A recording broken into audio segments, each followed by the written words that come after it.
Bonjour, je vous salue au nom de Jésus-Christ. C'est votre humble serviteur Isaac Kaninda. Nous sommes au-devant de vous pour vous exploiter un thème qui dit « Rappelle-moi, je me souviendrai de toi ». Mais avant de commencer, laissez-moi remercier le Seigneur du Tout-Puissant qui nous a accordé le souffle de vie, qui nous a accordé sa grâce et son amour pour pouvoir nous retrouver ici en ces lieux. Je dis aussi merci à mon pasteur, le révérend pasteur Georges Badinga, mon formateur que j'aime bien. Je dis aussi merci à mes deux orateurs qui m'ont répondu favorablement en répondant à mon invitation avec honneur. Vous allez suivre leurs interventions juste après moi. Je dis aussi merci à tous les jeunes de la paroisse Ebenezer pour leur soutien. En tout cas, que Dieu vous bénisse. Nous passons directement à l'essentiel de cet après-midi. Nous allons parler sur le thème qui dit « Rappelle-moi, je me souviendrai de toi ». Mais avant de commencer, j'aimerais vous parler c'est quoi Slive. Je vais vous donner c'est quoi la vision Slive. Slive n'est rien d'autre qu'une session vidéo que nous organisons à chaque trimestre pour permettre aux jeunes serviteurs de Dieu de pouvoir s'exprimer, de pouvoir vous parvenir à vous toucher, à vous édifier, ainsi qu'à vous exhorter. Alors ne soyez pas surpris à une prochaine édition qui sera organisée d'ici là bientôt, vous serez informés. Et ouvrons tous nos Bibles, nous allons consulter le prophète Ésaïe, le chapitre 38, du 1er au 5e verset, et nous allons sauter pour lire le 18e et le 19e verset. Je fais la lecture au nom puissant de Jésus-Christ. En ces temps-là, Ézéchias fut malade à la mort. Le prophète Ésaïe, fils d'Amos, vint auprès de lui et lui dit « Ainsi parle l'Éternel, donne tes ordres à ta maison, car tu vas mourir, et tu ne vivras plus. » Ézéchias tourna son visage vers le mur et fit cette prière à l'Éternel. Ô Éternel, souviens-toi que j'ai marché devant ta face avec fidélité et intégrité de cœur, et que j'ai fait ce qui est bien à tes yeux. Et Ézéchias répandit abondantes larmes. Puis la parole de l'Éternel fut adressée à Ésaïe en ces mots. Va et dis à Ézéchias, ainsi parle l'Éternel, le Dieu de David, ton père. J'ai entendu ta prière, je vis tes larmes. Voici, j'ajouterai à tes jours 15 années. Ce n'est pas le séjour de mort qui te loue, ce n'est pas la mort qui te célèbre. Ceux qui sont descendus dans la fosse n'espèrent plus en ta fidélité. Les vivants, c'est celui-là qui te loue comme moi aujourd'hui. Le Père fait connaître à ses enfants ta fidélité. Bien-aimés dans le Seigneur, nous vous parlons avec tout cœur aujourd'hui. En soi ici, il s'agit du grand roi Ézéchias qui allait bien comme toi et moi, qui espérait aussi un avenir meilleur comme toi. Mais contre toute attente, on dit qu'il fut malade. Il tomba malade, espérant que cette maladie pourra finir et il pouvait avoir la guérison. Un matin, il reçoit le prophète Ésaïe chez lui, lui qui pensait que non, cet homme de Dieu est venu m'apporter une bonne nouvelle. Au contraire, c'était encore le pire. Il lui dit, donne tes ordres à ta maison, car d'ici là bientôt tu vas mourir. Et quand il a reçu le message, il a fait une courte prière que j'ai beaucoup aimée. Il a dit à l'Éternel, souviens-toi de moi. Comme notre sous-terre, comme notre grand thème est en train de bien nous dire, souviens-toi de moi. Bien-aimés, avant de commencer, nous allons d'abord définir les concepts clés qui font l'objet de notre thème. C'est quoi un rappel? Un rappel n'est rien d'autre. C'est un mot qui vient du verbe rappeler, ce qui signifie appeler pour faire revenir. Et moi, c'est un pronom personnel de la première personne du singulier et de déjà représentant la personne qui parle. Un souvenir est l'ensemble de choses que l'on conserve physiquement ou que l'on garde en mémoire et qui nous rappelle une situation passée. Donc, quand on parle d'un souvenir, on voit des expériences d'une vie passée. Et toi, qui m'entends ce soir, la définition veut dire un pronom personnel de la deuxième personne, du singulier et de deux genres qui présentent la personne à qui on s'adresse. D'où carrément vous comprendrez que le thème devient encore plus clair. Rappelle-moi, je me souviendrai de toi. C'est-à-dire, celui qui parle ici, ce n'est pas toi. Celui qui parle ici, ce n'est pas ton oncle, ce n'est pas ton père, mais c'est le Dieu Tout-Puissant. Parce que le moi à qui on doit s'adresser, c'est le Seigneur Dieu Tout-Puissant. Parce que lorsqu'il est apparu à Moïse, il a dit à Moïse, va parler aux enfants d'Israël. Moïse a dit, comment est-ce que je vais leur dire? Il a dit, oui, tu leur diras que le Dieu je suis t'est apparu. Donc je comprends quelque part que le nom de Dieu, le plus meilleur, s'appelle je suis. Pourquoi il dit je suis? Il voulait dire à Moïse que pendant votre moment de détresse, moi je serai là pour vous soutenir. Pendant votre moment où vous serez seul, moi je serai Emmanuel. Pendant vos moments de difficulté, moi je serai là pour vous amener dans la facilité. Pendant vos moments de pleurs, je serai là pour vous essuyer des larmes. C'est-à-dire, quand tu dis je suis, tu dois accompagner un complément. Tu ne dois pas laisser je suis tel quel. Non, tu dois accompagner un complément ou soit un adjectif qualificatif. Soit je suis intelligent, je suis fort. C'est-à-dire, à tout ton problème, Dieu a déjà une solution. Si tu es stérile, il est ta fécondité. Amen, amen. Alors, nous sommes aussi en train de parler pour le toi. Comme le moi désigne déjà Dieu, donc le toi, c'est toi et moi qui cherchent la grâce de Dieu, la miséricorde de Dieu et son amour. Parce que sans son amour, sans sa grâce, sans sa miséricorde, on ne peut rien faire. On ne peut rien faire. Et nous allons passer directement au type de souvenir. C'est une introduction. Nous aurons encore une édition où nous aurons à vous parler en long et en large. Type de souvenir. Bien aimé, tout d'abord, je voudrais d'abord vous mettre d'accord qu'en domaine ou en matière de souvenirs, Dieu n'est pas le seul acteur. L'homme peut aussi se souvenir. Donc, en ce que j'ai fait comme recherche, j'ai trouvé qu'il y a plusieurs sortes de souvenirs, mais j'aimerais un peu regrouper ça en trois parties. Il y a les souvenirs du Créateur. Il peut se souvenir de son alliance envers son peuple. Il peut se souvenir de sa grâce. Il peut se souvenir de son alliance. Il peut se souvenir de son amour, de ses promesses aussi envers son peuple. Et il y a aussi les souvenirs de la créature. Toi et moi, tu peux te souvenir de moi et moi je peux me souvenir du Créateur. C'est-à-dire, dans le côté du souvenir des créatures, nous voyons que la créature peut avoir des sens. La créature peut se souvenir de son Créateur. La créature peut aussi se souvenir de sa ressemblance. Et il y a aussi les souvenirs d'un passé, qu'il soit bon ou mauvais. Là, nous rejoignons la réponse d'Abraham envers l'homme riche au temps de Lazare. Il lui dit, souviens-toi, tu as vécu dans le luxe, tandis que Lazare souffrait avec ses plaies.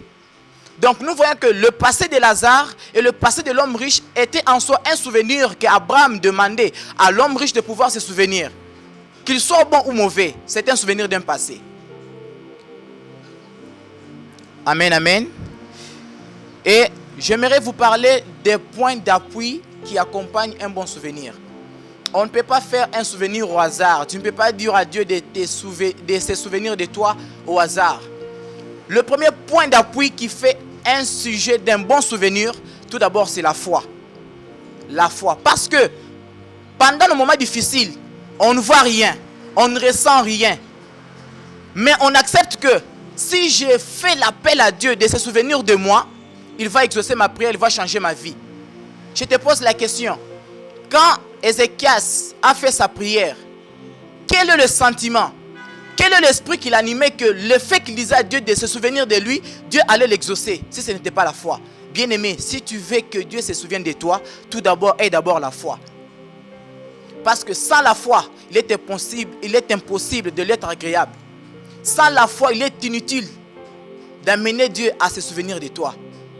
Or, pourquoi la foi? Parce que la Bible déclare, en tout moment, en toute situation, tout est possible à celui qui croit. Même si tu es malade, si tu fais appel à Dieu à se souvenir de toi, je t'assure que si tu as la foi, Dieu va se souvenir de toi. Pourquoi? Parce que tout est possible. Écoutez cette nuance. La Bible dit, tout est possible à celui qui croit. Donc, rien n'est impossible à celui qui croit. Or, tout est possible à Dieu, rien n'est impossible à Dieu. Regarde comment par la foi, tu arrives à devenir comme Dieu. Tu arrives à avoir une attitude, un attribut de Dieu. Il faut avoir la foi. Il faut avoir la foi. C'est pourquoi la Bible pouvait dire en Hébreux 11 que la foi est une ferme assurance, une démonstration de ce qu'on ne voit pas. On ne sent rien, mais on est sûr que si je le rappelle, il va faire quelque chose. Est-ce que pour ton problème, Dieu manque la solution? Est-ce que pour les problèmes qui te tourmentent à l'université, dans la vie sociale, est-ce que Dieu manque la solution? Non, il te manque juste la foi. Il te manque juste la foi. Donc, active ta foi. Dieu ne manquera pas à te faire du bien. Donc, nous comprenons que la foi est le premier point d'appui pour faire à Dieu un bon souvenir. Deuxièmement, c'est le bienfait fait au nom d'un vrai amour. Tu ne peux pas amener Dieu à se souvenir de toi aussi longtemps que tu n'as pas fait quelque chose de bien. En quoi est-ce qu'il va se souvenir de toi? Quand j'ai développé cette partie, j'ai trouvé que en Jopé, il y avait une fille au nom de Dorcas. Elle était pleine de bonnes œuvres et d'aumônes. Alors, un jour, contre toute attente, la mort frappa sa porte. Bien sûr, nous savons tous l'histoire. Dorcas mourra. Et ce jour-là, Pierre était chez lui. Il n'était pas informé que Dorcas était mort. On l'avait invité parce que j'aimerais corriger quelque chose. On n'avait pas appelé Pierre pour venir ressusciter Dorcas. On avait appelé Pierre pour un service de la prière. Et lorsqu'il est venu, c'est alors que les gens ont commencé à lui faire voir. Non, cet habit que j'ai porté, c'est Dorcas qui me l'a tressé. Ces chaussures que j'ai portées, c'est Dorcas qui me l'avait donné. Et quand il a voulu faire des semblants, on l'a aussi rappelé. Souviens-toi, c'est sur toi que Jésus avait dit, sur toi Pierre, je bâtirai mon église. Les portes de la mort n'auront pas d'impact sur toi Pierre. Donc, le bienfait que tu fais peut amener Dieu à se souvenir de toi. Le bienfait que tu fais pour ton prochain peut amener Dieu à se souvenir de toi. Et il y a des gens qui disent que non, je donne mes offrandes à l'église, je fais mes bonnes œuvres à l'église, mais Dieu ne se souvient pas de moi. Oui, c'est aussi possible. Le problème n'est pas seulement de donner. Le problème n'est pas seulement de donner, de faire seulement des bienfaits. Non, le problème est aussi d'avoir un esprit d'humilité derrière. J'aimerais te poser la question, toi qui me suis. Quand tu donnes quelque chose à l'église, quel est l'esprit qui t'anime? C'est l'orgueil? Tu veux qu'on t'acclame? Tu veux une visibilité? Tu veux flatter le pasteur? Ainsi, si tu fais ces choses, je t'assure que si tu dis à Dieu de se souvenir de toi, il ne le fera pas. Parce qu'en soi, tu avais besoin d'une visibilité ou soit tu avais besoin d'une gloire personnelle que tu voulais que les gens te voient. Mais voyez Dorcas, en donnant ce qu'il donnait aux pauvres, il pouvait s'attendre à quoi? Qu'est-ce que le pauvre pouvait lui donner en retour? Quand on parle de bienfaits, on va se confier sans entendre quelque chose en retour. J'attends quelqu'un dire Amen. Donc, si c'est l'orgueil qui t'anime, si c'est le buzz qui t'anime, arrête, cherche la face de Dieu. Et celui qui est animé d'un esprit de faire des bienfaits, de bonnes œuvres, il n'attend pas ce qu'on puisse le demander. Mon frère, ma soeur, tu nous suis. N'est-ce pas? Tu veux toujours qu'on te dise que non, pour qu'on organise des séances live, il faut toujours de l'argent. Est-ce qu'on doit te le dire que tu dois toujours nous soutenir? Non. Si tu es animé d'un bon esprit pour pouvoir nous aider, n'hésite pas. Le numéro qui est affiché sur le banc de vos écrans, vous pouvez nous contacter. et on sera en contact avec vous. Soutenez l'œuvre de Dieu. Dieu ne manquera pas à vous bénir. Alors, j'aimerais passer à un autre point. Le troisième point, c'est une ferme espérance. Pourquoi la ferme espérance? Parce que Dieu est souverain. Et nous sommes dépendants. C'est-à-dire, ce n'est pas parce que tu as prié que Dieu est obligé de le faire. Non. C'est parce que tu as dit à Dieu, souviens-toi de moi, qu'il est obligé de se souvenir de toi. Non, non, non, non, non. Tu dois avoir l'esprit de la persévérance, l'esprit de la fermeté. C'est-à-dire, tu pries aujourd'hui, s'il ne le fait pas, tu le fais encore demain. Tu fais aujourd'hui, s'il ne le fait pas, tu fais encore demain. La fermeté va produire en toi l'attachement à la parole de Dieu et la fidélité à ses promesses. Sois persévérant, sois ferme. Sois ferme. Or, une personne qui est ferme, la fermeté va aussi créer en lui la patience. Et la patience, à son tour, va créer en toi l'attente. Tu ne seras pas pressé parce que la foi qui est en toi te dira, attends, Dieu viendra pour te bénir au temps favorable. La patience créera en toi l'espoir. Même si tout semble aller mal au-devant de toi, mais au-dedans de toi-même, tu seras espéré, tu auras un esprit ferme pour te dire non, avance, Dieu est avec toi. Même si 1000 tombent à ta gauche, 10 000 à ta droite, mais toi tu ne seras pas atteint. Ayez l'espoir, n'abandonnez jamais, parce que une bonne persévérance, une bonne assurance doit créer en toi la fermeté. Et la fermeté doit créer en toi la patience qui doit créer tous ces sous-points que je viens d'énumérer. Et aussi, la patience doit créer en toi la confiance.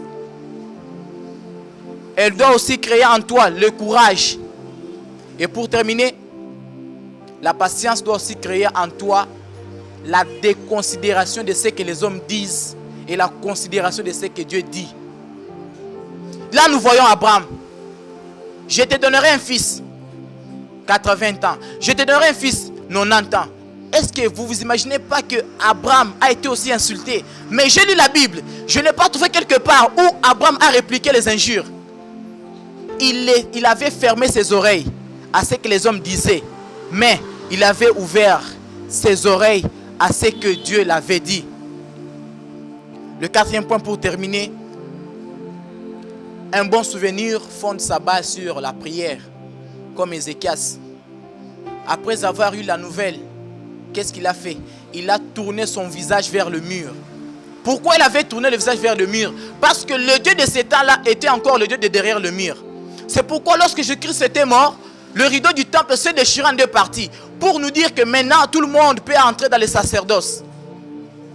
J'attends quelqu'un dire Amen. Même là où tu es, tu peux commencer à prier. Même là où tu es, tu peux être connecté à la prière. Même là où tu es, Dieu peut te toucher. Dieu peut toucher un domaine de ta vie afin de la transformer, afin de changer, afin de restaurer aussi ta vie. La prière. Or, dans la prière, nous sommes obligés de rappeler à Dieu sa grandeur. C'est ce qu'on est censé rappeler à Dieu, surtout dans notre prière. On n'est pas seulement appelé à rappeler à Dieu, non, Seigneur, fais-moi ceci, souviens-toi, j'ai fait cela. Non, tu dois aussi rappeler à Dieu que non, Seigneur, tu es plus grand plus que la grandeur. Tu es plus grand plus que la grandeur. C'est pourquoi Jésus-Christ, dans sa prière de notre Père, il nous dit, quand vous serez en train de prier, dites que ton nom soit sanctifié. Que ton nom soit sanctifié. Notre Père qui est aux cieux. Cela montre notre adoration. Cela montre notre adoration. On doit aussi rappeler à Dieu l'aide du Saint-Esprit. L'aide du Saint-Esprit. C'est pourquoi Christ pouvait dire dans sa prière de notre Père que ton règne vienne. Que ton règne vienne. Or, un règne vient lorsqu'il y a la puissance et lorsqu'il y a la gloire. Or, la gloire et la puissance de Dieu se manifestent par son esprit. Donc, il voulait se dire, il faut se rappeler à Dieu. Autrefois, nous étions pris dans le piège parce qu'on était loin de ta présence. Lorsque nous étions loin de ton esprit, maintenant, fais-nous venir ton esprit vers nous. Ainsi, tu auras le miracle. Il faut aussi rappeler à Dieu tes besoins parce que tu es son fils, tu es ta fille. La Bible dit que donne-nous aujourd'hui notre pain quotidien. notre pain quotidien. Dieu est ton Père. Il a dit tout ce que vous demanderez à mon nom, vous le verrez s'accomplir. J'aimerais prier pour cette personne qui nous suit en direct. J'aimerais prier pour cette personne qui est conscient qu'il a un problème, qu'il a une difficulté quelque part.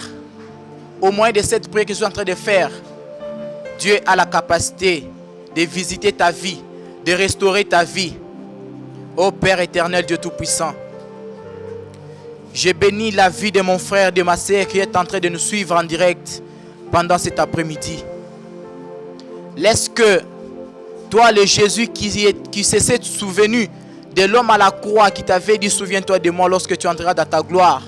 Si pour un voleur, un mendiant, un brigand, tu t'es souvenu de lui, à combien plus forte raison ces personnes à qui tu as jeté, à qui tu as rejeté le trône est venu sur terre pour souffrir, pour jeter ton sang, pour que tu sois frappé, amené à la mort. Souviens-toi de ces vies. Souviens-toi de ces personnes qui nous suivent. Bénis leur vie. Au nom de Jésus-Christ. Amen. Que Dieu vous bénisse.